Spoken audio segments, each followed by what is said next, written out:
ॐ ज्ञानतिमिरान्धस्य ज्ञानाञ्जनशलाकया चक्षुरुन्मिलितं येन तस्मै श्रीगुरुवे नमः। श्रीचैतन्यमनोभीष्टं स्थापितं येन भूतले स्वयं रूपः कदा मह्यं ददाति स्वपदान्तिकं। वन्देऽहं श्रीगुरो श्रीयुतपादकमलं श्रीगुरुन् वैष्णवांश्च श्रीरूपं साग्रजातं सहगना रघुनाथान्वितं तं सजीवम् साद्वैतं सावधूतं परिजनसहितं कृष्णचैतन्यदेवं श्रीराधाकृष्णपादान् सहगना ललिता श्रीविशाखान्वितांश्च। हे कृष्णा करुणा सिन्धु दीनबन्धु जगत्पते गोपेश गोपिकान्त राधाकान्त नमस्तुते। तप्त काञ्चन गौराङ्गी राधे वृन्दावनेश्वरी वृषभानुसुते देवी प्रणमामि हरिप्रिये। वाञ्छाकल्पतरुभ्यश्च कृपासिन्धुभ्य एव च पतितानां पावनेभ्यो वैष्णवेभ्यो नमो नमः। जय श्री कृष्ण चैतन्य प्रभु नित्यानंद श्री अद्वैत गदाधर श्रीवासादि गौर भक्त वृंद।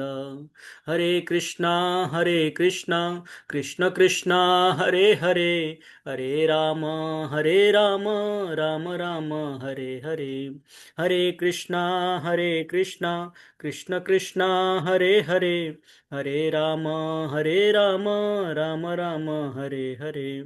हरे कृष्णा कृष्ण कृष्णा हरे हरे, हरे राम राम राम हरे हरे। हरे कृष्णा। सभी भक्तों का स्वागत है इस प्रतिदिवसीय भगवत कथा में। भगवान के नाम रूप गुण लीला धाम इनके विषय में चर्चा करना, ये हमारे मन, हमारे शरीर और हमारे इस स्थिति को हम्म, शुद्धिकरण करते हैं, शुद्ध करते हैं। हमने जो भी कर्म करते हैं, जो भी कार्य करते हैं, उन कार्यों के शुद्धिकरण के लिए ये भगवान के विषय में चर्चा करना आवश्यक है। जब हम भगवान के विषय में चर्चा करते हैं, जब भगवान के विषय में जहाँ पे चर्चा, जहाँ पे भगवान के विषय में चर्चा करते हैं, भगवान स्वयं वहाँ पे उपस्थित रहते हैं। भगवान स्वयं उपस्थित रह के अपने भक्तों के बीच में जो चर्चा होते हैं उनके विषय में उसका रस आस्वादन करते हैं, उसका आनंद लेते हैं भगवान। हैं? तो अपने भगवान को अपने वैकुंठ से भी प्रिय है भगवान के भक्तों के संग। हम्म?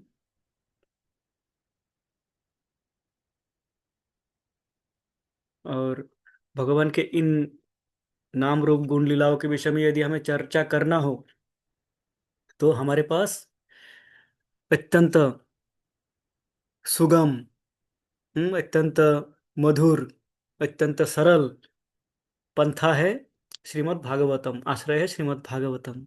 ये श्रीमद् भागवतम हमें भगवान श्री कृष्ण के समस्त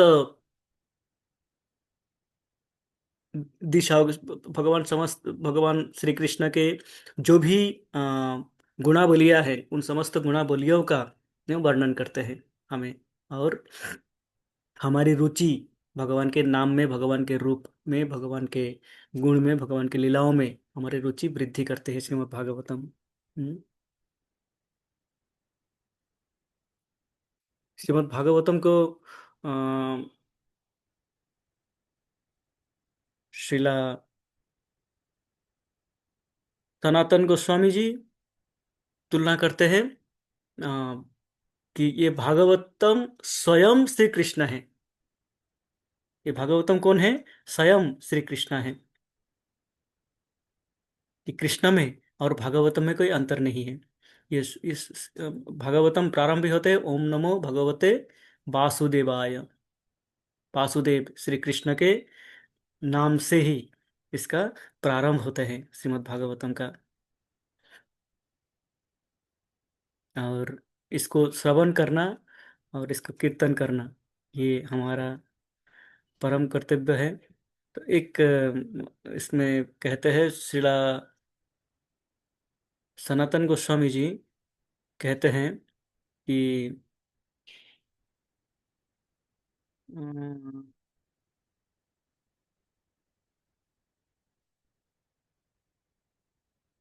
सनातन गोस्वामी जी कहते हैं कि अपने कृष्ण लीला स्तव में कहते हैं, मदेक बंधो मत। हरे कृष्णा। आप कृपया म्यूट में रहें।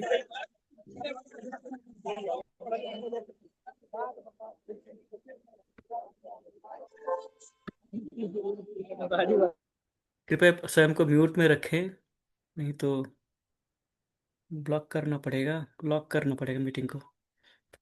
हाँ, कृपया जिनको जिनको सुनना है उनकी सुविधा के लिए जिनको नहीं सुनना है वो कृपया स्वयं को म्यूट में रखें। इतना कृपा करें कि यदि आपको अन्य कार्यों में व्यस्तता है तो आप इसको म्यूट में रख के अनम्यूट ना करें और अपने कार्यों को करें। पर एक दो भक्त होंगे जो सुनना चाहते हैं, उनको सुनने दे। हैं? और अ, कृष्ण लीला स्तव में श्री सनातन गोस्वामी कहते हैं, मदेक बंधु मत संगीन मद गुरु मन महाधन। मदेक बंधु मत संगीन मद गुरु मन महाधन। मन निस्तारक मद भाग्य मदानंद नमस्तुते। सनातन गोस्वामी जी कहते हैं कि मद एको बंधु, एकमात्र, यदि मेरा एक बंधु हो, एकमात्र बंधु, वो कौन है? ये भागवतम है। मत संगीन, मेरा एकमात्र संगी, मेरा एकमात्र साथी है, ये कौन है? भागवतम है। मद गुरु, मेरा गुरु भी ये श्रीमद् भागवतम है। ये मेरा संगी है, ये मेरा बंधु है, ये मेरा गुरु है? ये मन महाधन, ये मेरा महाधन है, परम धन है ये मेरा, है परम ऐश्वर्य यही है मेरा। मन निस्तारक, मुझे निस्तार करने वाला यही है। ये मुझे क्या कर सकते हैं? निस्तार कर सकते हैं, है समस्त इस भौतिक जगत से पार दिला सकते हैं, श्रीमद् भागवतम। हम्म। और मद भाग्य, मेरा सौभाग्य का उदय कराते हैं ये श्रीमद् भागवतम। श्रीमद् भागवतम में जब पढ़ता हूँ मेरा भाग्य का उदय होता है, ये भाग्य भी मेरा यही है, श्रीमद् भागवतम। और मद आनंद, मेरा आनंद इस भागवतम में है। हम जो भी कुछ करते हैं इस संसार में, हमारा जो लक्ष्य होता है इस संसार में, जो भी कार्य हम करते हैं, हाँ, चाहे हमारा सांसारिक कार्य हो, चाहे हमारा भौतिक कार्य हो, आध्यात्मिक कार्य हो, उद्देश्य क्या है? परम आनंद है, आनंद की प्राप्ति। और वो आनंद कहाँ पे है? कहते हैं मद आनंद, मेरा आनंद इस श्रीमद् भागवतम में ही है। तो उनको मेरा नमन। हम्म। आगे कहते हैं, असाधु साधुता दायिन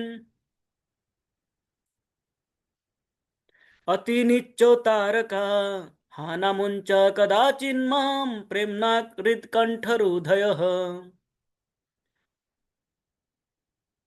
असाधु साधुता दायिन् अति निच्चो च तारकः हानामुंच कदाचिन्मां प्रेम्णा हृत्कण्ठयः स्फुरः।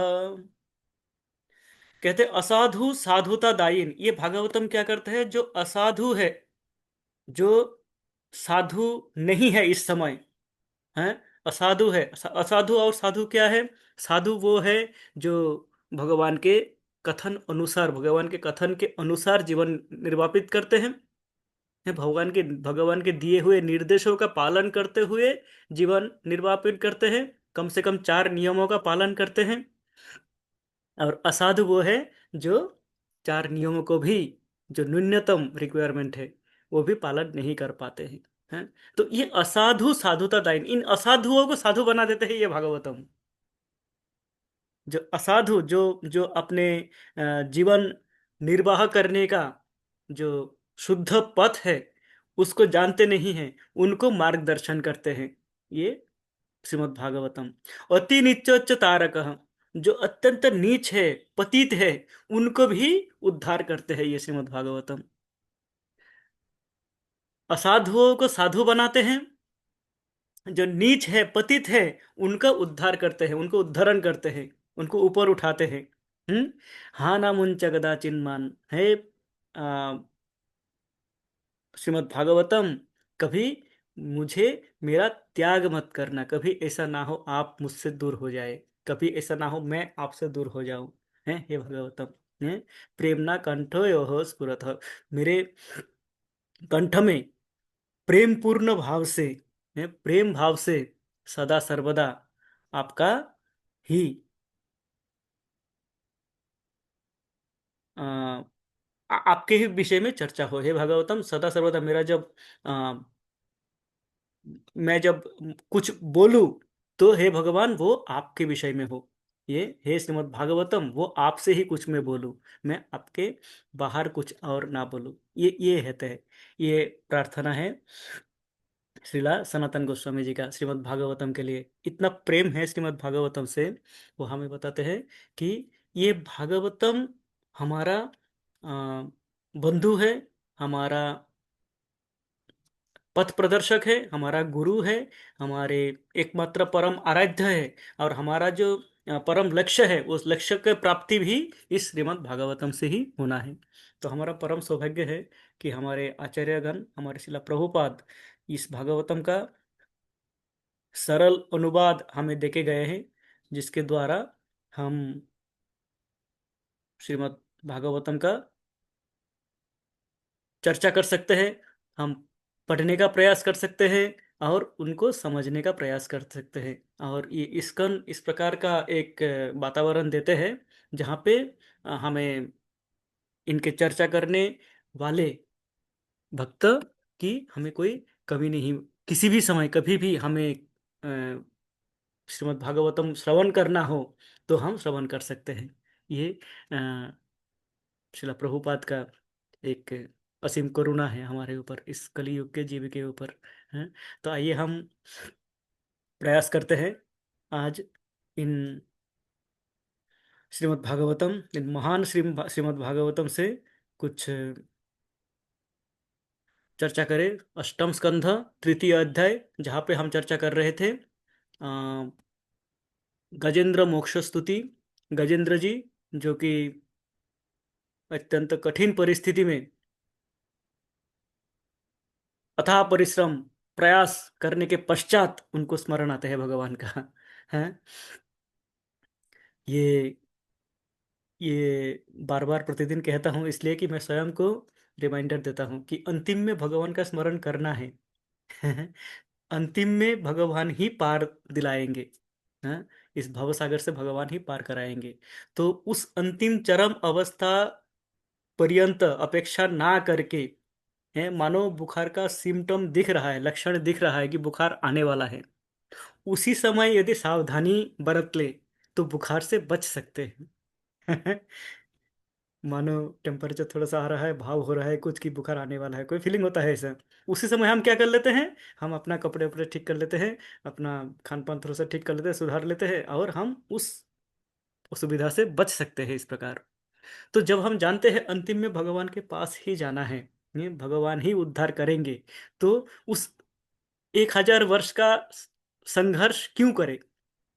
गजेंद्र जी किए, वो भूल चुके थे, वो भूल के हमें सिखा के गए कि तुम ना भूलो वो स्वयं भूले, भूल के हमें बता के गए हैं कि मैं तो भूल गया था, मैं संघर्ष किया है, 1000 वर्ष लड़ता रहा मैं, वो 1000 वर्ष कष्ट मुझे नहीं करना होता यदि मैं ये समर्पण की भाव प्रथम ही प्रारंभ में ही लेके आ पाता है।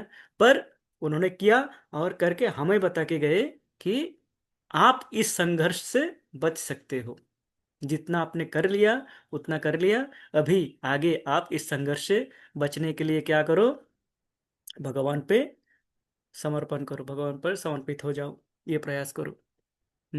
ये प्रार्थना के साथ वो बताते हैं, तो हम उस प्रार्थना को उच्चारण करेंगे एक बार सारे प्रार्थनाओं का। तत्पश्चात हम अष्टम श्लोक में हम चर्चा कर रहे थे, अष्टम श्लोक का, अष्टम नवम श्लोक एक साथ में है, उसका हम गंभीर में जानने का प्रयास करेंगे। लल्ला उतर गई ना तरह की तुम्हारी। हरे कृष्णा। अ, मैं इसको मीटिंग को ले लॉक कर देता हूँ आज। मुझे लगता है कुछ भक्तजन मेरा बात भी सुन पा नहीं रहे हैं। संसार का माया शक्ति प्रबल है, कुछ नहीं कर सकते। तो हम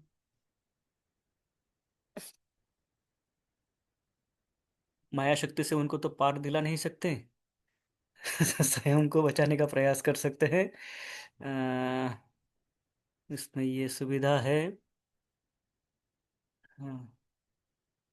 हाँ। तो अभी आई थिंक अनम्यूट नहीं कर पाएंगे। हाँ, तो किसी को यदि कुछ करना हो, मुझे रोकना हो तो कृपया हाथ ऊपर कीजिएगा। मैं चुप हो जाऊंगा, आपको आपको कहने का अवसर मिलेगा। क्योंकि मैं ये लॉक करना पड़ा क्योंकि कुछ भक्त है जो कि अपने संसार के कार्यों में व्यस्त हैं और बार बार अनम्यूट हो रहे हैं। तो हाँ, ये श्रीमद् भागवतम अष्टम स्कंध तृतीय अध्याय श्लोक संख्या 1 से 29। यदि भागवतम है सामने तो अत्यंत आनंद की बात है।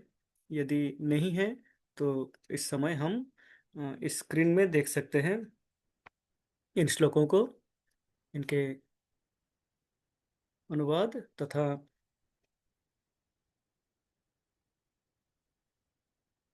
हाँ, आशा करता हूँ सबको दिख रहा होगा। हरे कृष्ण। श्रीबादरायणीरुवाच एवं व्यवस्थितो बुद्ध्या समाधाय मनोहृदि जजाप परमं जाप्यं प्राग्जन्मन् अनुशिक्षितम्। श्रीगजेन्द्र उवाच ॐ नमो भगवते तस्मै यत एतच्चिदात्मकं पुरुषायादिबीजाय परेशायाभिधीमहि यस्मिन्निदं यतश्चेदं येनेदं य इदं स्वयं य अस्मात् परस्माच्च पर तं प्रपद्ये स्वयंभुवम् यस्वात्मनीदं निजमाययार्पितं क्वचित् विभातं क्व च तत्तिरोहितम् अविद्धद्रक्षाक्षुभयं तदीक्षते स आत्ममूलोऽवतु मां परात्परः कालेन पञ्चत्वमितेषु कृष्णेषु लोकेषु पालेषु च सर्वहेतुषु तमस्तदासीद् गहनं गभीरं यस्तस्य पारेऽभिविराजते विभु नायस्य देवा ऋषया पदं विदुः जन्तु पुनः कोऽर्हतु गन्तुमीरितुं यथा नटस्य कृतिभिर्विचेष्टतो दूरात्तयानुक्रमण स्वमावतु दिदृक्षवो यस्य पदं सुमङ्गलं विमुक्तसङ्गा मुनयः सुसाधवः चरन्तलोकव्रतमावृणं वने भूतात्मभूता सुहृदा समे गतिम् न विद्यते यस्य च जन्म कर्म वा न नामरूपे गुणदोष एव वा तथापि लोकाप्ययसम्भवाय स्वमायया ताननुकालमृच्छति तस्मै नमः परेशाय ब्रह्मणे अनन्तशक्तये रूपाय रुरूपाय नमो आश्चर्यकर्मणे नमो आत्मप्रदीपाय साक्षिणे परमात्मने नमो गिरां विदुराय मनसश्चेतसामपि सत्त्वेन प्रतिलभ्याय नैष्कर्मेण विपश्चिता नमः कैवल्यनाथाय निर्वाणसुखसंविदे नमो शान्ताय घोराय मूढाय गुणधर्मिने निर्विशेषाय साम्याय नमो ज्ञानघनाय च क्षेत्रज्ञाय नमस्तुभ्यं सर्वाध्यक्षाय साक्षिणे पुरुषायात्ममूलाय मूलप्रकृतये नमः सर्वेन्द्रियगुणं द्रष्टे सर्वप्रत्ययहेतवे असताश्छाययोक्ताय सदा भाषाय ते नमः।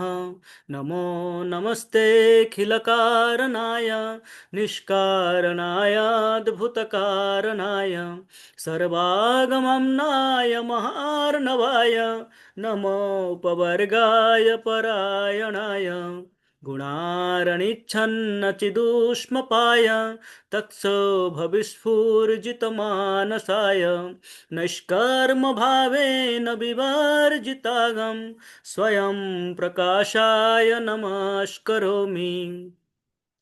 माद्रिक्प्रपन्नपशुपाशविमोक्षणाय मुक्ताय भूरिकरुणाय नमो लयाय स्वांशेन सर्वतनुभृन्मनसि प्रतीत प्रत्यग्दृशे भगवते बृहते नमस्ते। आत्म आत्मजाप्तगृहवीत्तजनेषु शक्तेर्दुष्प्रापणाय गुणसङ्गविवर्जिताय मुक्तात्मभिसहृदये परिभाविताय ज्ञानात्मने भगवते नम ईश्वराय। यं धर्मकामार्थविमुक्तिकामा भजन्त इष्टां गतिमाप्नुवन्ति किञ्चाशिशोरात्तपि देहमव्ययं करोतु मे यद्हृदयो विमोक्षणम्। एकान्तिनो यस्य न कञ्चनार्थ वाञ्छन्ति एव ये भगवत् प्रपन्ना अत्याद्भुतं तत् चरितं सुमङ्गलं गायन्तमानन्दसमुद्रमग्ना तमाक्षरं ब्रह्म परमं परेशम् अव्यक्तमाध्यात्मिकयोगगम्यम् अतीन्द्रियं सूक्ष्ममिवातिदूरम् अनन्तमाद्यं परिपूर्णमीडे। यस्य ब्रह्मदयो देवा वेदालोकश्चराचरः नामरूपविभेदेन फल्व्याचकलया कृतः यथार्चिषो यज्ञसभितुर्गभस्तयो निर्यान्ति संयान् सकृतस्वरोचिष तथा यतोऽयं गुणसम्प्रवाहो बुद्धिर्मनः खानि शरीरसर्गा स वै न देवासुरमर्त्यतिर्यं न स्त्री न षण्डो न पुमान् न जन्तुः नायं गुणकर्म न सन्न चासन् निषेधशेषो जयतादशेषः।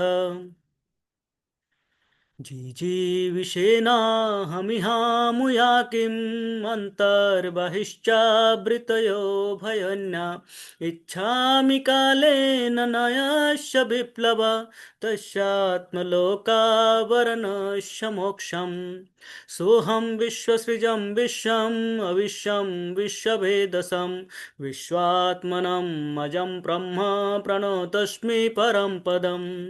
योगारन्धितकर्मणो हृदि योगविभाविते योगिनोऽयं प्रपश्यन्ति योगेशं तं नतोऽस्म्यहम्। नमो नमस्तुभ्यं शय्यवेग शक्तित्रयायाखिलाधिगुणाय प्रपन्नपालाय दुरन्तशक्तये कदीन्द्रियाणामनवाप्यवर्त्मने। नायं वेद समात्मनं यच्छक्तहं धिया हतं त्वं दुरत्ययमाहात्म्यं भगवन्तं मितोऽस्म्यहम्। हरे कृष्णा कृष्ण कृष्ण हरे हरे हरे राम राम राम हरे हरे। न विद्यते यस्य च जन्म कर्म वा न नामरूपे गुणदोष एव वा तथापि लोकाप्ययसम्भवाय यः स्वमाययाताननुकालमृच्छति तस्मै नमः परेशाय ब्रह्मणे अनन्तशक्तये अरूपाय रुरूपाय नमो आश्चर्यकर्मणे। हरे कृष्ण। माता जी एक बार इसका अनुवाद पढ़ लेंगे। जी हरे कृष्णा प्रभु जी। हाँ जी माता जी। हरे कृष्णा दंडवत प्रणाम प्रभु जी। चलो प्रणाम माता जी। पूर्ण पुरुषोत्तम भगवान भौतिक जन्म कार्य नाम रूप गुण या दोष से रहित हैं। यह भौतिक जगत जिस अभिप्राय से सृजित और विनष्ट होता रहता है, उसकी पूर्ति के लिए वे अपनी मूल अंतरंगी शक्ति द्वारा भगवान श्री रामचंद्र या भगवान श्री कृष्ण जैसे मानव सदृश रूप में आते हैं। उनकी शक्ति महान है और वे विभिन्न रूपों में भौतिक कल्मश से सर्वथा मुक्त होकर अद्भुत कर्म करते हैं। अतएव वे परम ब्रह्म हैं। मैं उन्हें सादर नमस्कार करता हूँ। हरे कृष्ण। थैंक यू माता जी। तो इसमें कह रहे हैं कि ये जो भी रूप, नाम, रूप, गुण, दोष, ये भौतिक जगत के जो ये विशेषण हैं, इनसे भगवान पूर्णतः रहित हैं। ये भगवान को स्पर्श नहीं कर पाते। इस भौतिक जगत के कुछ भी भगवान को स्पर्श नहीं कर पाते, कारण भगवान दिव्य है। भगवान दिव्य है, दिव्य जगत के दिव्य शरीरधारी है। यद्यपि देखने में मानव शरीर जैसे ही लग सकते हैं, 2 हाथ 2 पाँव नाक कान, पर भगवान के शरीर दिव्य है। उनको ये भौतिक कल्मश छू नहीं पाते हैं, भौतिक कुछ भी छू नहीं पाते हैं उनको। हम्म।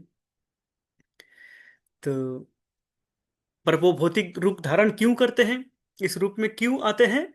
कारण ये जगत भगवान ने सृजन क्यों किया, ये सृष्टि क्यों बनाई भगवान ने? प्रथमतः भगवान ने ये सृष्टि इसलिए बनाई कि कुछ जीव जो भगवान के ही अंश हैं, वो क्या होते हैं, कभी कभार अपना प्रभुत्व जमाने का प्रयास करते हैं, अपना प्रभुत्व जताने का प्रयास करते हैं कि मैं कुछ, थोड़ा सा अहंकारी आ जाते हैं उनपे। भगवान का सेवा करते करते वो स्वयं को भगवान मानने लग जाते हैं। जैसे कभी देखेंगे बड़े सरकारी ऑफिसों में, सरकारी ऑफिसर होंगे, कोई बड़े उच्च पदस्थ आईएएस अफसर है मान लीजिए, उनके ऑफिस में जाते हैं तो उनके जो पियोन होंगे, चौकीदार होंगे या क्लर्क होंगे, उनके पास जाएंगे तो उनका जो भाव है वो कभी कभार उस अफसर से ब- बढ़ा चढ़ा होते हैं। किसी अफसर से मिलने जाते हैं, किसी मिनिस्टर से जाते हैं, मान लीजिए मिनिस्टर से, प्राइम मिनिस्टर ऑफिस में हम गए, तो क्या होगा, उनके जो पीए होंगे या उनके जो चापरासी ये होंगे या ड्राइवर होंगे, उनका जो भाव होगा वो सोचेंगे हम ही प्राइम मिनिस्टर हैं। तो हम जब भगवान के सेवा में नियुक्त थे तो हमारे में ही ये भाव आ गए थे, हमारे में आ गए थे, यही कारण है हम यहाँ पे हैं। उसका उदाहरण जैसे हमें मिलते हैं जय और विजय से। जय और विजय किस प्रकार थोड़ा सा अहंकार, उनके अहंकार के भावना उनमें आ जाते हैं, और वो किस प्रकार इस भौतिक जगत में आके 3 जन्म लीलाएं करते हैं। तो हम साधारण जीव हैं, हम क्या करते हैं, हमने भी वो कार्य किया था।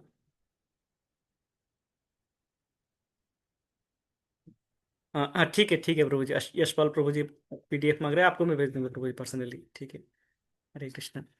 तो ये हमने देखते हैं, तो हमने कुछ कुछ हमने बगावत किया, हाँ, कुछ हमने अपना प्रभुत्व जमाने का प्रयास किया। भगवान ने देखा कि इनको प्रभुत्व जमाने का अवसर देना चाहिए, तो भगवान ने इस जगत की सृष्टि की, जीव की सृष्टि की, करके बोला ठीक है आप भोगो और भोग करो और भुगतो, जब मन भर जाए तब मेरे पास आ जाना। हाँ, तब जब समझोगे कि अंतिम गोल आपका आनंद प्राप्ति है, और वो आनंद, पूर्ण आनंद की अनुभूति एकमात्र दिव्य जगत में प्राप्त हो सकते हैं। अन्य सभी आनंद क्या होगा, अ, अपूर्ण रह जाएंगे। किस प्रकार, कोई भी, इस जगत के कोई भी आनंद ये स्थायी नहीं है, क्षण स्थायी है। आज मैं खुश हूं, आज मैं आनंदित हूं तो कुछ बात हो गई है, यही कल परिवर्तन हो जाएगी, कल मैं दुखी हो जाऊंगा, इसी कुछ कारण आ जाएंगे हैं। तो ये मेरा जो आनंद की अनुभूति है, ये अत्यंत क्षणस्थायी है। एक उदाहरण से समझा रहे थे, मान लीजिए अ, आप, जैसे मान लीजिए मैं एक कॉलेज स्टूडेंट हूँ, और मैं अपना मित्रों के साथ में कहीं पे अ, नदी किनारे बैठ के पिकनिक मना रहा हूँ। हैं, नदी का सुंदर जल है एकदम, है, नदी का जल बह रहा है, पेड़ पौधे हैं, चिड़िया चहचहा रहे हैं, सुंदर आसमान है, परिष्कार एकदम, इस सर्दी के मौसम में सुंदर मीठा सा धूप आ रहे हैं, हम सब आनंद में हैं, पूर्ण आनंद में है, भोजन पक रहा है, हम पाएंगे हैं। ये इसी स्थिति चल रही है? मैं भौतिक आनंद में मग्न हूं, है, आनंद हूं, उस समय आनंद थे, खुश है, मन में कोई चिंता नहीं है, मित्रगण है, होई हुल्लड़ चल रहा है, अपना गाना बजाना चल रहा है, और हम सब अपने मित्रों के साथ में जो बातों जो करते हैं पिकनिक में, एक दृश्य कल्पना कर लीजिए, आप लोगों ने किए होंगे कि मैं ये सब इसमें था, इस इन सब भौतिक आनंदों में मैं मत रहता था। अब हुआ क्या, उस समय एक मित्र आते हैं। हम्म मेरे आनंद के चरम अवस्था में एक मित्र आते हैं, आके बोलते हैं कि भाई, तुम्हारा एग्जाम का रिजल्ट आ गया है। हम्म हाँ, क्या हुआ, तुम फेल कर चुके हो, तुम पास नहीं हो पाए। सिचुएशन वही रहेंगे, स्थान वही रहेंगे, नदी वही रहेंगे, आसमान वही रहेंगे, वो धूप भी वही इतने मिठास देंगे, मेरे मित्रगण भी वही है, भोजन भी वही है। एक मुहूर्त में मैं जो आनंद है वो समस्त चूर चूर हो जाएंगे, निरानंद में बदल जाएंगे। हम्म तो ये इतना अस्थाई है इस जगत के आनंद, इस जगत के जो सुख है वो इतना अस्थाई है, क्षण भर लगते हैं इसको टूटने में। और पूर्ण आनंद, परम आनंद की प्राप्ति हो सकता है एकमात्र दिव्य जगत में, जहाँ पे स्थाई है ये आनंद, स्थाई रूप से रहते हैं। तो इसलिए हमें हमारा गंतव्य है वो पूर्ण परम आनंद, हमारा लक्ष्य है परम आनंद। परम आनंद का मार्ग, प्राप्ति का मार्ग क्या है? ये भौतिक जगत, भौतिक जगत भगवान सृष्टि करते हैं, करके बताते हैं कि तुम जो पाना चाहते हो, तुम जो सोच रहे हो कि जिसको करके तुम प्रभुत्व जमा के आनंद में रहोगे, तुम आनंदित हो जाओगे, सुखी हो जाओगे, वो तुम्हारा धारणा भूल है।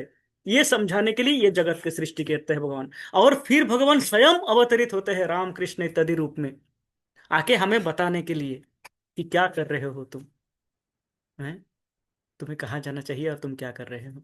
और फिर ये भागवतम सदृश ग्रंथ हमें देखे जाते हैं, भगवत गीता जैसे अ, उपदेशों का जो एक ग्रंथ है वो हमें देखे जाते हैं भगवान, हैं, हमें मार्गदर्शन करके जाते हैं इस प्रकार। हैं, तो ये बताते हैं कि भगवान के नाम, रूप, गुण, लीला इत्यादि समस्त इस भौतिक जगत के परे है, भौतिक जगत के नहीं है ये। तो हम चर्चा कर रहे थे, हमने चर्चा की है एक दिन भगवान के नाम के विषय में, किस प्रकार भगवान के नाम इस भौतिक जगत के नाम से भिन्न है, किस प्रकार हमारे नाम और भगवान नाम में पार्थक्य है, प्रभेद है। हमारे नाम लेने से हम उपस्थित नहीं होंगे। यदि मान लीजिए आप बैठे हो, कोई पंजाब में बैठे हैं, कोई नेपाल में बैठे हैं, आप संकर्षण अवतार कहते ही क्या होगा? संकर्षण अवतार यहीं पे बैठे मिलेंगे, वो आपके पास नहीं पहुंच पाएंगे। पर आप बोलेंगे हे कृष्ण, तत्क्षणात कृष्ण उपस्थित रहते हैं। हम जब कृष्ण का नाम उच्चारण करते हैं, कृष्ण तत्क्षणात उपस्थित होते हैं वहां पे, हैं, कृष्ण स्वयं वहां पे उपस्थित होते हैं। ये भगवान के नाम और हमारे नाम का पार्थक्य है, प्रभेद है। ये भगवान के नाम दिव्य है। नाम और नामी में अभिन्नत्वात् नामो नामिने, नाम और नामी में कोई प्रभेद नहीं है, हैं? हमारा नाम अलग है और हम अलग हैं, पर भगवान नाम और नामी एक ही है, कारण भगवान ने अपने नाम में समस्त शक्ति अर्पित किए हुए हैं। समस्त शक्ति भगवान के नाम में उपस्थित है। यही कारण है भगवान के नाम भी उतना शक्तिशाली है जितना भगवान शक्तिशाली है, एवं भगवान के नाम कई बार भगवान से भी अधिक शक्तिशाली है।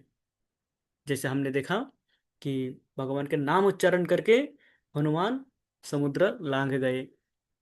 भगवान के नाम का और एक गुण क्या है कि भगवान का भगवान विग्रह रूप में अवतरित होते हैं, पर भगवान के विग्रह रूप में भगवान को हम किसी भी स्थान में, किसी भी अवस्था में पूजा अर्चना नहीं कर सकते। भगवान का उस अन्य किसी भी रूप का, भगवान भगवान विभिन्न रूपों में आते हैं, अन्य किसी भी रूप का हम कहीं भी उनका यज्ञ पूजा अर्चना नहीं कर सकते। पद्धति से, जो शुद्ध पद्धति है, जो विधि दिए हुए उस विधि निषेध को मानते हुए, पालन करते हुए हम भगवान की विग्रह पूजा कहीं भी नहीं कर सकते हैं।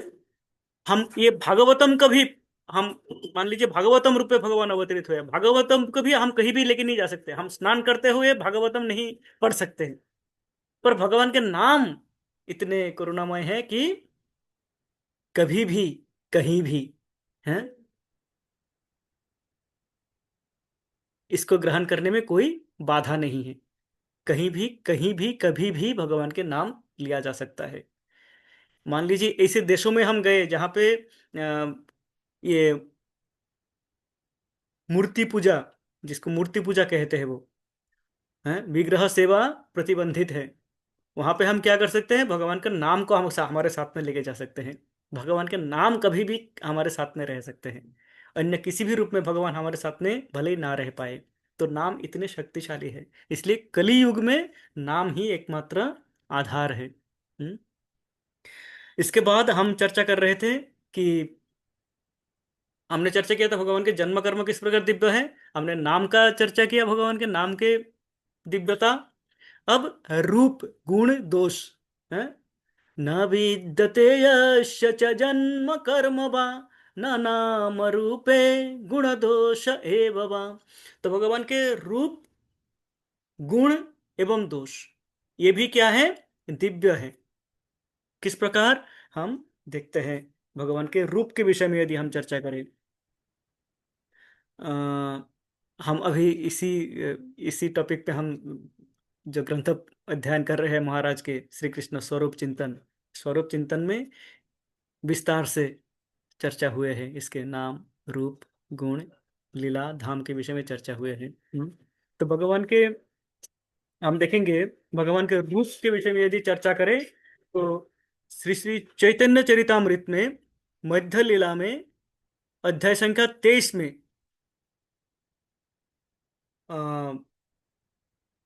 चैतन्य महाप्रभु सनातन गोस्वामी जी को उपदेश देते हैं, विभिन्न उपदेश देते हैं भगवान के विषय में।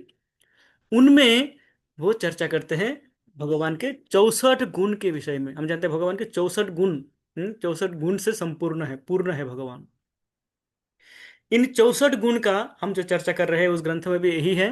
64 गुण का क्या है, कुछ गुण जीवों में पाया जाता है कुछ हम जैसे जीवों में हो सकते हैं, एक भी ना हो है। कुछ उच्च स्तर के जीव है जिनमें 10 गुण हो, कुछ और उच्च स्तर के जीव है जिनमें 20 गुण हो, किसी में 30 गुण हो। इस प्रकार ब्रह्मा जी पर्यंत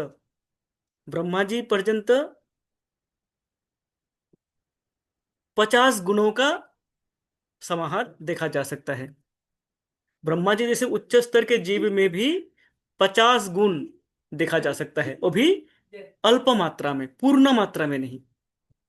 इन गुणों का अल्प मात्रा में देखा जा सकता है आ, इस लोक से ब्रह्मलोक पर्यंत समस्त जीवों में हैं, 50 से अधिक नहीं। और चैतन्य चरितामृत में वहां पे महाप्रभु वर्णन करते हैं कि उसके आगे, 50 गुण के आगे जो 5 गुण हैं, उसके आगे 5 गुण हैं। ये 5 गुण भगवान शिव में देखा जा सकता है, शिव जी में ये 5 गुण अधिक विद्यमान है। ब्रह्मलोक पर्यंत 50 गुण है, उसके आगे 5 गुण शिव जी में पाए जाते हैं, 55 हुए। उसके आगे 5 गुण जो कि वैकुंठ में, नारायण में पाए जाते हैं, भगवान विष्णु के रूप में, नारायण के रूप में पाए जाते हैं। तो ये 60 गुण पर्यंत भगवान के ही अवतार नारायण में पाया जाता है। भगवान का पुरुष अवतार है विष्णु अथवा नारायण, उनमें ये 60 गुण पर्यंत पाए जाते हैं। इसके आगे के 4 गुण बताते हैं जो कि एकमात्र कृष्ण में ही पाए जाते हैं। तो ये जो नीचे के गुण हैं ये कम मात्रा में जीवों में पाए जा सकते हैं, कम बेशी, किसी में कुछ कम, किसी में कुछ अधिक पाए जा सकते हैं 50 गुण पर्यंत जीवों में पाए जा सकते हैं। एकदम उच्च स्तर के जीव है ब्रह्मा जी जैसे, उनमें 50 गुण पाए जा सकते हैं, अभी पूर्ण मात्रा में नहीं। हैं, अल्प मात्रा में। 55 गुण शिव जी में है, 60 गुण नारायण में है। उसके आगे 4 गुण बताते हैं जो कि एकमात्र पूर्ण पुरुषोत्तम श्री कृष्ण में है, भगवान में है। हैं? इसलिए उनको पूर्ण पुरुषोत्तम कहा जाता है। पूर्ण पुरुषोत्तम, वो पूर्ण है, इन गुणों से पूर्ण है, पूर्ण मात्रा में ये गुण उनमें विद्यमान है, जो भी गुण है। तो इन एक एक गुणों के विषय में हम चर्चा नहीं करेंगे, कारण फिर ये चर्चा हमारा महीनों तक चलेगा। तो हम देख सकते हैं श्री श्री चैतन्य चरितामृत में मध्य लीला अध्याय संख्या 23, 23, श्लोक संख्या 70 से लेके 82 तक, 82, 70 से लेके अप टू 82, इन श्लोकों में इन गुणों के विषय में चर्चा हुए हैं। हैं? इन गुणों के विषय में एक एक करके गुण बताते हैं महाप्रभु सनातन गोस्वामी जी को। हाँ? उसके आगे का जो 4 गुण बताते हैं, जो 4 गुण एकमात्र कृष्ण में पाए जाते हैं, भगवान के अन्य किसी अवतार में भी नहीं पाए जाते हैं। उसके विषय में कहते हैं कि सर्वाद्भुत चमत्कार लीला कोल्लल वारिधि अतुल्य मधुर प्रेम पंडित प्रिय मंडल त्रिजगन्मनसाकर्षि मुरलीकल कूजितः असमनर्ध रूप श्री विस्मापित चराचरः। सर्वाद्भुत चमत्कार लीला कोल्लल वारिधि। लीला कोल्लल वारिधि, वारिधि अर्थात वारी, समुद्र, जहाँ पे समुद्र जल से भरे हुए हैं वो हैं। क्या है? लीला कोल्लल, भगवान के लीलाओं का जो समुद्र है वो है भगवान श्री कृष्ण,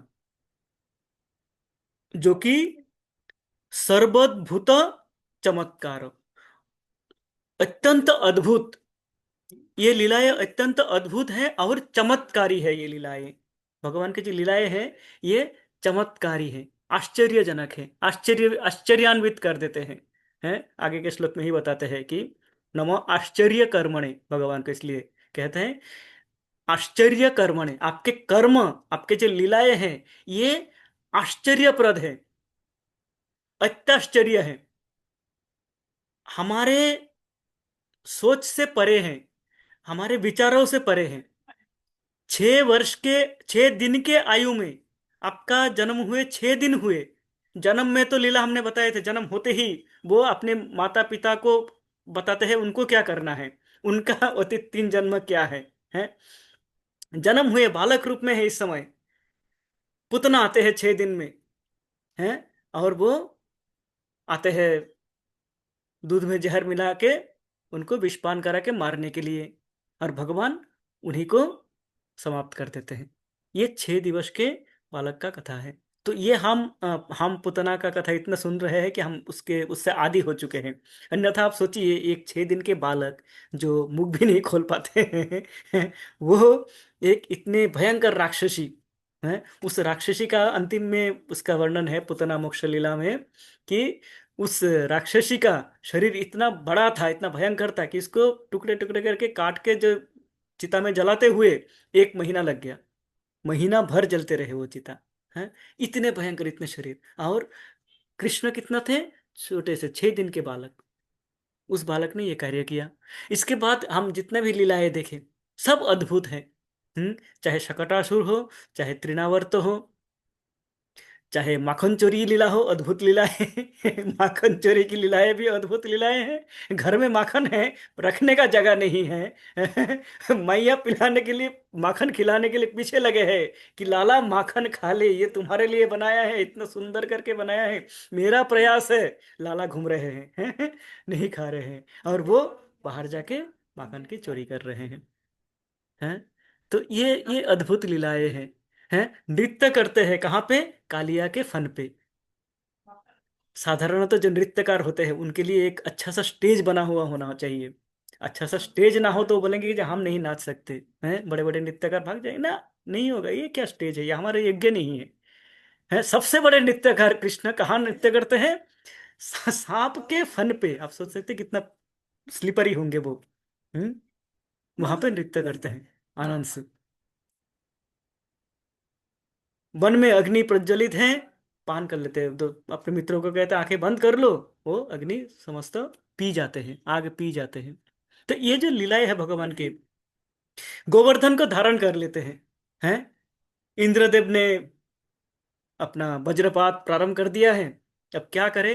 कृष्ण ये अपने मित्रों को नहीं कहते, अपने सभी को कहते नहीं कहते कि सभी अपने घर में चलो, सभी छतरी ले लो, हैं बचने का प्रयास करो।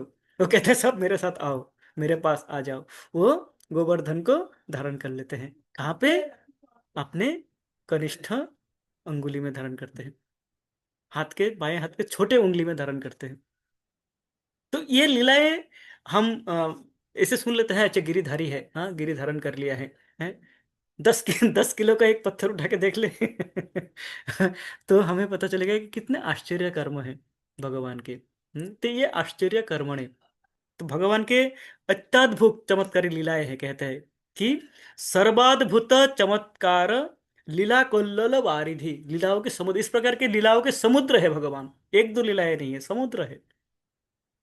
अतुल्य मधुर प्रेम मंडित प्रिय मंडल।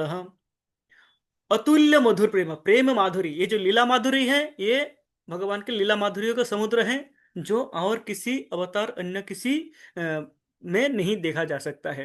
अन्य किसी के द्वारा ये लीलाएं संभव नहीं है।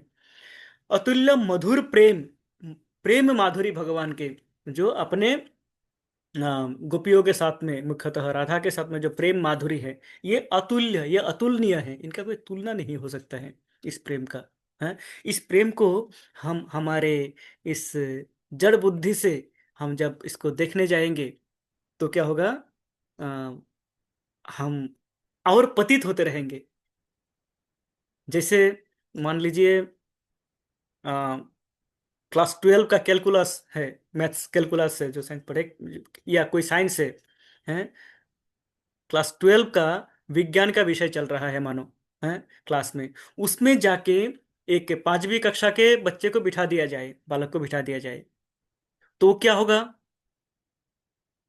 उसको लगेगा ये जो टीचर है क्या बोल रहा है बच्चे को लगेगा ये क्या बोल रहा है, उल्टा सीधा बोल रहा है, कुछ भी बोल रहा है, कुछ समझ में नहीं आ रहा है, कुछ ऊपर से जा रहा है। तो ये प्रॉब्लम कहाँ पे है? प्रॉब्लम 12वीं के विज्ञान में नहीं है, अथवा 12वीं के गणित में नहीं है। प्रॉब्लम उस बच्चे के समझ में है, उसके समझ में नहीं आता है ये। तो इस प्रकार हम हमारे इस समझ से, छोटी सी समझ से, यदि हम उस विषय को समझने का प्रयास करें तो हम उसका कोई अता पता नहीं कर पाते हैं। फिर हमारे मन में हमारे बुद्धि अनुसार कुछ भाव आ जाते हैं, फिर हम कुछ कह लेते हैं, राधा कृष्ण प्रेम करते हैं, हम भी करेंगे। हैं तो हम हिंदी मूवी बनाते हैं, फिर उसका इसके गीत बना लेते हैं, गान बना लेते हैं, मजे लेने लग जाते हैं। कारण क्या है? कारण हम 5वीं में हैं और ये विषय है पीएचडी का, ये विषय है डॉक्टरेट का, और हम हैं 5वीं में बैठे। और कुछ हम में अनपढ़ है, जिन्होंने कभी ना गीता खोल के देखे, ना भागवतम खोल के देखे, ना भगवान को समझने का प्रयास किया है। तो वो जब इनका विचार करेंगे इनका चर्चा करेंगे, अथवा इनका इनको इनको समझने का प्रयास करेंगे, तो उनका समझ यही होगा। वो बोलेंगे जी यही है। तो ये जो भगवान के जो ये प्रेम माधुरी है, ये अतुलनीय है, अपूर्व है। ये इसका तुलनाहीन है। भगवान का जो मुरली का तान है, त्रिजगन मनसाकर्षी मुरली कल कुंजित। त्रिजगन मनसाकर्षी, तीनों लोकों के समस्त जीव के मन को आकर्षित कर लेते हैं ये मुरली के रब। हाँ कृष्ण का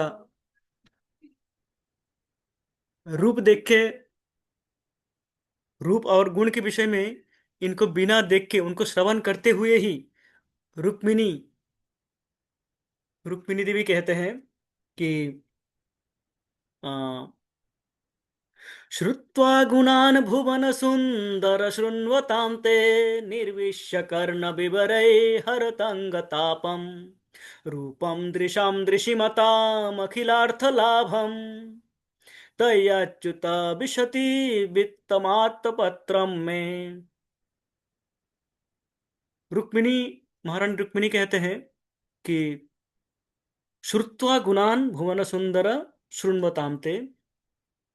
श्रुत्वा गुणान, आपके गुणों के, गुणान अनेकों गुण हैं आपके, उन गुणों के विषय में जब सुनता हूं, हे भुवन सुंदर, हे सुंदर, अत्यंत सुंदर श्री कृष्ण, जब आपके गुणों के विषय में सुनता हूं तो सुन के क्या होता है? श्रवणताम थे, सुनने से क्या होता है? निर्विश्य कर्ण विवरई ही हरोत अंगतापम। ये आपके गुणों, गुण गाथा जब हमारे कर्णरंध्र से हमारे हृदय में प्रवेश करते हैं, तब क्या होता है? हमारे शरीर के जो अंगताप है, शरीर के जो दुख हैं, ये समस्त दुखों को मिटा देते हैं, मिट जाते हैं। ये आपके इतना सुमधुर गुण हैं, आपके गुणों का महत्व है। और क्या होता है? यदि आपके आ, रूप को देख ले तो क्या होता है? रूपम दृशाम दृशिमताम अखिलार्थ लाभम। आपके रूप का यदि दर्शन हो जाए तो इस प्रकार प्रतीत होता है मानो अखिल अर्थ लाभम, इस जगत के समस्त ऐश्वर्यों की प्राप्ति हो गई। इस जगत के जो ऐश्वर्य है, समस्त ऐश्वर्यों की प्राप्ति हो गई जब आपके रूप को देखते हैं। तो हे कृष्णा, आप हमारे, मेरे हृदय में प्रवेश कर चुके हो। रुक्मिणी देवी कहता है मैं अभी और कुछ नहीं कर सकता, इसलिए मैं क्या कर रहा हूं? मैं आपको ये पत्र लिख रही हूँ। ये पत्र लिखते हैं, जो पत्र में प्रथम श्लोक आते हैं ये। हाँ, रुक्मिणी देवी जो पत्र लिखते हैं, जो ब्राह्मणों के हाथ में भेजते हैं, उनके विवाह के पूर्व दिन, एक दो दिन पहले ही ये कार्य होते हैं। तब वे इस प्रकार वर्णन करते हैं कि हे भगवान, आपके गुण सुनते ही हमारा अंगताप, हमारे कष्ट समस्त मिट जाते हैं। आपके जब रूप का दर्शन होते हैं तो मानो समस्त, इस जगत के समस्त ऐश्वर्यों की प्राप्ति हो गई। ये भगवान के रूप हैं।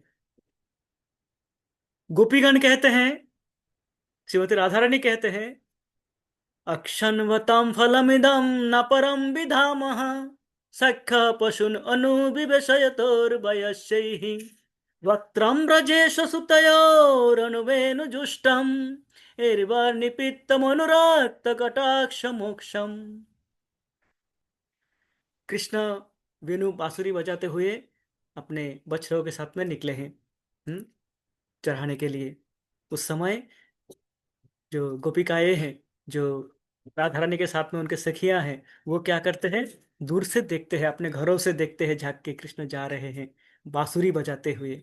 तो वो कहते हैं कि अक्षन्वताम फलमिदम ना परम विधामः। इस चक्षु होने का इससे अधिक श्रेष्ठ कर और कोई कार्य हो सकता है, और कोई फल हो सकता है? ये हमें पता नहीं है सखी। क्या, क्या फल है आपको? क्या फल मिल गया? इसे क्या मिल गया है? अक्षन्वतां फलमिदं न परं विदामः सखा पशुन अनुविवशयतोर्वयस्यैः। अरे सखियों, ये जो क्या कर रहे हैं पशुओं के साथ में, गौ माताओं के साथ में, बछड़ों के पीछे पीछे हैं, ये कृष्ण जा रहा है वयस्क अपने साथियों के साथ में, उनको देखो। वक्त्रम ब्रजेश सुतयोर अनुवेनु जुष्टम। ये कृष्ण के मुख, वक्त्रम अर्थात मुख, ये कृष्ण के मुखमंडल को देखो, उसमें ये बांसुरी बजा रहे हैं, उस रूप को देखो।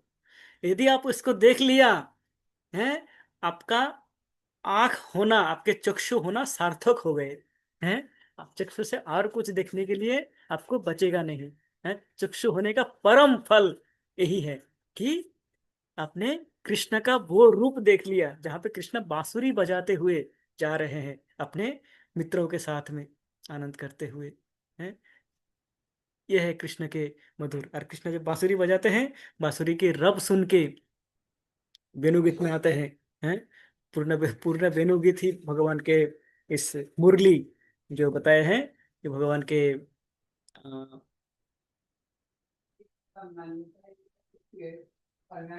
त्रिजगन मनसाकर्षी मुरली कल कुंजित। त्रिजगन मनस है, जो तीनों लोगों को जो किस प्रकार आकर्षित कर लेते हैं।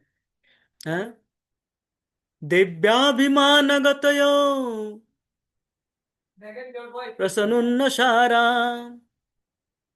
पृष्यत प्रसून कबरा मुमुहुर्विनिभ्यः। देवतागण जा रहे हैं अपने विमान से, हैं, वृंदावन के ऊपर से जब जा रहे हैं, वो सुनते हैं कृष्ण के मुरली के तान, सुन के वो विमान चलाना भूल जाते हैं, समस्त छोड़ जाते हैं, उनके बाल खुल जाते हैं, और वो एक प्रकार से मानो मूर्छित हो जाते हैं। गौ माताएं क्या करते हैं, मानो घास खा रहे हैं, गौ माताएं घास खाना भूल जाते हैं, चबाना भूल जाते हैं। हम्म। बछड़े दूध पी रहे थे माताओं के, उनका मुंह खुला का खुला रह जाते हैं, और दूध मानो यहाँ से निकल रहे हैं, वेणु की मुरली के कान। गावश्च कृष्ण मुख निर्गत वेणुगीतम् उत्तभित कर्णपुटे पिबन्तः शावाश्च श्रुततनपयो कबलास्मदस्तुर् गोविन्दमात्मनिदृशा श्रुकुला स्पृशन्तः। गोमाताएं क्या करते हैं, जब बांसुरी का सुर आते हैं, बांसुरी का स्वर उनके कानों में पड़ते हैं, तो वो उत्तभित कर्णपुटे पिबंत, वो अपने कानों को मानो प्याला बना लेते हैं, कप बना लेते हैं, उसमें आके वेणु के रब पड़ रहे हैं, वेणु की सुर अमृत उसमें गिर रहे हैं, और उसको वो पान कर रहे हैं, अपना घास चबाना भूल गए। बछड़े दूध पी रहे थे माता के, हैं, वो उनका दूध निकल जाता है मुंह से, मुंह खुला रह जाते हैं, और वो मानो, हाँ, आश्चर्य शुक्ला स्पृशंत, मानो उनको क्या होता है, बिजली सौंध गई टाइप का हो जाते हैं, वो एकदम करंट जैसे लग जाता है, जब स्टेचू हो जाते हैं उस प्रकार के हो जाते हैं इनके वेणु के रूप से, रब से। ये अद्भुत भगवान के रूप माधुरी है, वेणु माधुरी है। और क्या है, असमर्थ रूप, भगवान के क्या असमान अर्ध रूप, श्री विस्मापित चराचर, समस्त चर अचर जगत, समस्त चर अर्थात जो चलमान जीव है, जो चल सकते हैं, और अचर अर्थात मान लीजिए जो वृक्ष इत्यादि है, जो चल नहीं पाते हैं, ये समस्त क्या है, विस्मार्पित, विस्मित हो जाते हैं भगवान के असमान असमान ऊर्ध रूप को देख के भी। भगवान के रूप किस प्रकार है, ना उनके समान कोई है, भगवान के रूप के ऊर्ध, उनसे अधिक रूपवान होने का तो कोई प्रश्न ही नहीं है, उनके समान रूपवान भी कोई नहीं है। यह है भगवान के रूप माधुरी। इस रूप माधुरी, तो इसलिए कहते हैं कि ये जो न नाम रूपे गुण दोष एवं, तो भगवान के नाम रूप गुण, ये जो गुण है, ये समस्त क्या है, इस जगत के नहीं है, और भगवान पूर्णतः त्रुटिहीन है, भगवान में कोई त्रुटि नहीं है, पूर्णतः त्रुटिहीन है भगवान। तथापि लोकाप्यय संभवाय यह स्वमायातान अनुकालम रिच्छति, तथापि भगवान क्या करते हैं, भगवान के इस भौतिक जगत पे का कुछ नहीं है, तथापि भगवान अवतरित होते हैं एकमात्र अपने इस जीव को उद्धार करने के लिए, जीव के प्रति उनका जो प्रेम है, उस कारण, उस प्रेम से विवश होकर भगवान आते हैं, स्वयं अवतरित होते हैं, और स्व माया, अपने माया से, माया शक्ति से जगत का सृष्टि करते हैं। और भगवान क्या करते हैं, स्वयं को ही सृजन करते हैं, स्वयं को भी अभिभूत करते हैं। हमने देखा भगवान का सृष्टि कोई नहीं कर सकता है, भगवान को कोई जन्म नहीं दे सकता है, भगवान को कोई कर्म नहीं लगते हैं, स्वयं आते हैं भगवान, और आके हमें मार्गदर्शन करते हैं किस प्रकार हम भगवान के पास पुनः जा सकते हैं।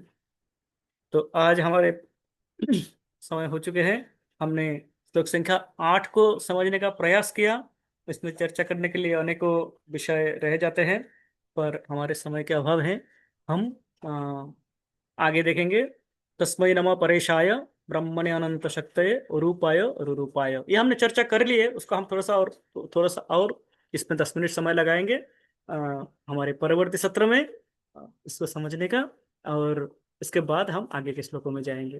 तो हम देखते हैं कि गजेंद्र मोक्ष स्तुति में गजेंद्र जी का जो भावनाएं हैं वो कितने गंभीर हैं, कितने डीप है ये भावनाएं, ये साधारण शब्द नहीं बताए हैं, वो एक एक शब्दों में हैं, एक एक शब्दों में मानो एक एक पुस्तक लिखा जा सकता है, इस प्रकार के भाव गंभीर ये प्रार्थनाएं हैं।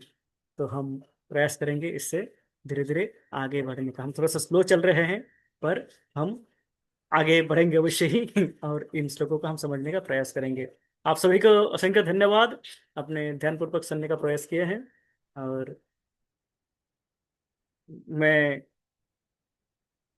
जानता हूँ, मैं आशा करता हूँ मेरा जो भी त्रुटियां रहे होंगे उनको आप क्षमा कर देंगे। हाँ? इसी प्रार्थना के साथ में वांछा कल्पतरुभ्यश्च कृपा सिंधुभ्य एव च पतितानां पावनेभ्यो वैष्णवेभ्यो नमो नमः।